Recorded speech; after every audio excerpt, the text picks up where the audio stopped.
آپ کو مذہب کا حکم ہے. والذین هم علی صلواتہم یحافظون, اور وہ لوگ اپنی نمازوں کی حفاظت کرتے ہیں. نماز کو اللہ نے 2 دفعہ ذکر کیا. پہلے کہا خشوع و خضوع سے پڑھتے ہیں, اب کہا کیا کرتے ہیں, حفاظت. حفاظت کا مطلب پتہ ہے کیا ہے؟ ٹائم پہ پڑھنا. کیونکہ ٹائم گزار دیا تو ضائع کر دیا آپ نے. ٹائم گزار دیا تو کیا کر دیا؟ ضائع کر دیا. انہی آیتوں کی وجہ سے امام ابو حنیفہ سفر میں 2 نمازیں اکٹھی پڑھنے کے قائل نہیں ہیں, کیونکہ قرآن کہہ رہا ہے کہ اپنی نمازوں کی حفاظت. حفاظت کا مطلب کیا ہے؟ ایک صاحب نے کہا کہ قرآن نے کہا حفاظت کرتے ہیں, قرآن نے کہا ہر نماز کا ایک وقت مقرر ہے. قرآن میں ہے نا ان الصلاۃ کانت علی المؤمنین کتابا موقوتا, اور یہ سفر کے بارے میں نازل ہوئی ہے کہ ہر نماز کا ایک ٹائم متعین ہے. انہوں نے کہا جب قرآن میں آتا ہے ہر نماز کا ایک ٹائم متعین ہے, تو ہمیں حدیث سے پتہ چلتا ہے کہ سفر میں 2 نمازوں کا ایک ہی ٹائم ہے. حالانکہ ایسا ہے نہیں. حدیث جبریل سے پتہ چلتا ہے کہ ہر نماز کا ٹائم کیا ہے, ہر نماز کا ایک متعین ٹائم ہے. حدیث جبریل سے پتہ چلتا ہے ظہر یہاں تک, عصر یہاں تک, عصر سے مغرب کا ٹائم, پھر مغرب سے عشاء. حدیث جبریل مشہور حدیث ہے, اس سے پتہ چلتا ہے. اور جو سفر میں آتا ہے نا حدیث میں 2 نمازیں اکٹھی پڑھی ہیں, اکثر لوگ ہم پہ طنز کرتے ہیں کہ جب نبی نے فرمایا 2 نمازیں اکٹھی پڑھی ہیں تو آپ کیوں نہیں پڑھتے؟ بھائی بخاری مسلم کی حدیث ہے کہ نبی نے بغیر سفر کے بھی 2 نمازیں اکٹھی پڑھی ہیں, تو جو اس کا مطلب ہے وہ اس کا بھی وہی مطلب ہے, ان حدیثوں کا بھی. اور اس کا مطلب کیا ہے؟ علامہ شوکانی جو ہے غیر مقلد عالم تھے, انہوں نے لکھا ہے کہ اس کا مطلب ہے 2 نمازیں اکٹھی ایسے پڑھی ہے کہ ہر نماز اپنے وقت پہ پڑھی ہے. ایک کو مؤخر کیا ظہر کو, اور جب ظہر کا وقت ختم ہوا تو فوراً عصر پڑھ لی, یعنی عصر اپنے وقت پہ پڑھی, ظہر اپنے وقت پہ پڑھی. تو جو مطلب اس حدیث کا ہے نا جس میں آتا ہے نبی نے بغیر کسی عذر بارش کے 2 نمازیں اکٹھی پڑھی ہیں, ہم کہتے ہیں یہی سفر کا بھی یہی مطلب ہے. اس سے تمام قرآن اور تمام احادیث میں کیا ہو جاتا ہے؟ تطبیق ہو جاتی ہے آرام سے, سوائے حج کے. حج تو خلاف قیاس ہے. تو یہ جو آج کل اتنا زیادہ رواج ہو گیا ہے نبی کے, بھائی جاؤ, جب بھی لوگ جاتے ہیں سفر میں, بعض تو گھر میں ہی پڑھ لیتے ہیں اکٹھی. تو کوئی کسی فقہ کو فالو کر رہا ہے, ہمیں اس پہ اعتراض نہیں ہے, لیکن آپ یہ کہنا کہ ہمیں قرآن و حدیث کا پتہ ہے اور احناف کو قرآن و حدیث کا نہیں پتہ, یہ آپ کبھی بیٹھو تو ہم بتائیں کہ اللہ کا شکر ہے ہمیں جتنا پتہ ہے شاید آپ سے زیادہ ہی پتہ ہو, آپ سے کم پتہ نہیں ہے. تو یہ آخری بات, یہ چونکہ موضوع چل بھی ہے تو بس 1 منٹ میں اس بحث کو سمیٹتا ہوں. دیکھو قرآن مجید متواتر ہے, اس کا ایک ایک لفظ من جانب اللہ ہے, اس میں ایک حرف میں بھی تحریف نہیں ہوئی ہے. قرآن جگہ جگہ کہتا ہے ایمان والے اپنی نمازوں کی حفاظت کرتے ہیں, جگہ جگہ کہتا ہے, بار بار کہتا ہے. اور حدیث جبریل سے پتہ چلتا ہے کہ ہر نماز کا ایک ٹائم متعین ہے, اس میں سفر اور حضر میں نبی نے کوئی فرق نہیں بیان کیا.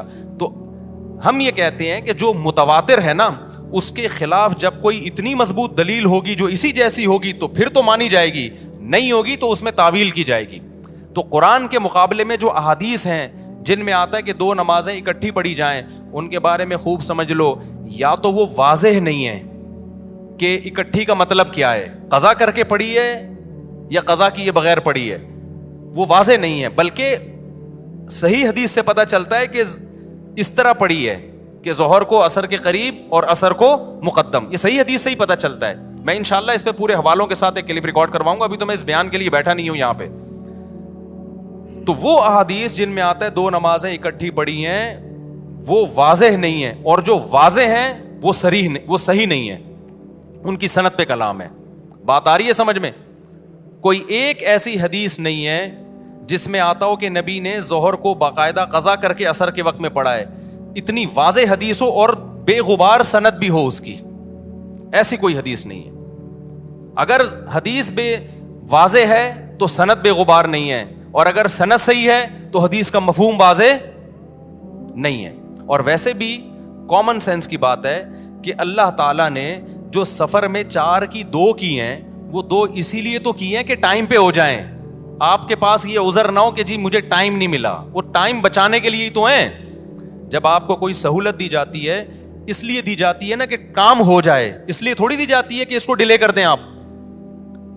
تو اس میں میرا مقصد دوسرے لوگوں پہ طنز کرنا نہیں ہے, لیکن میرا مقصد یہ ہے کہ آپ جس فقہ کو فالو کر رہے ہیں نا قرآن و سنت کی روشنی میں, اس میں 2 نمازیں اکٹھی پڑھنے کے جو احناف کے ہاں مطلب ہے کہ جمع بین الصلاتین کا مطلب کیا ہے, وہ مطلب قرآن و حدیث سے بہت زیادہ مزین ہے, بہت مدلل ہے وہ مطلب.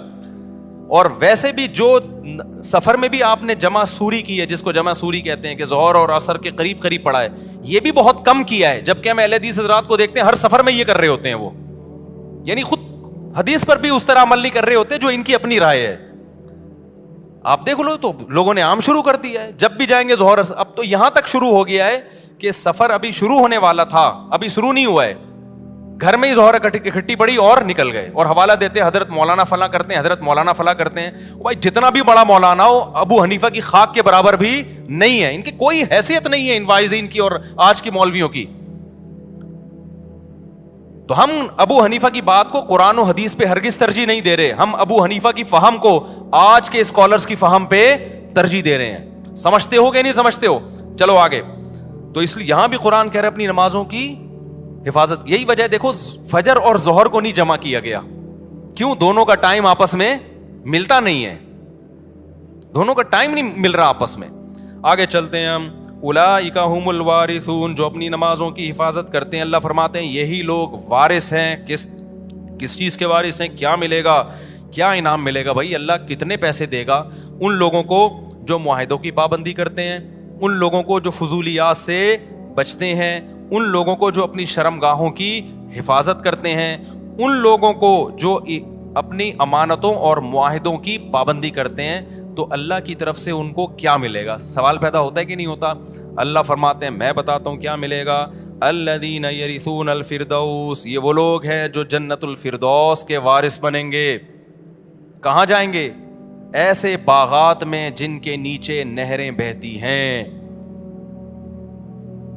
کتنا قرآن میں اللہ نے جنت کا نقشہ بیان کیا ہے, کتنا زیادہ بیان کیا ہے. ہم سمجھتے ہیں کہ یہ اللہ کے معاذ اللہ سیاسی باتیں ہیں. وَمَنْ أَصْدَقُ مِنَ اللَّهِ قِيلًا, اللہ کہتے ہیں اللہ سے زیادہ سچی بات کوئی نہیں کر سکتا. تو میرے بھائی دکھا دے نا اللہ, تو سارے نیک پرہیزگار بن جائیں. اللہ نے کیا کیا ہے؟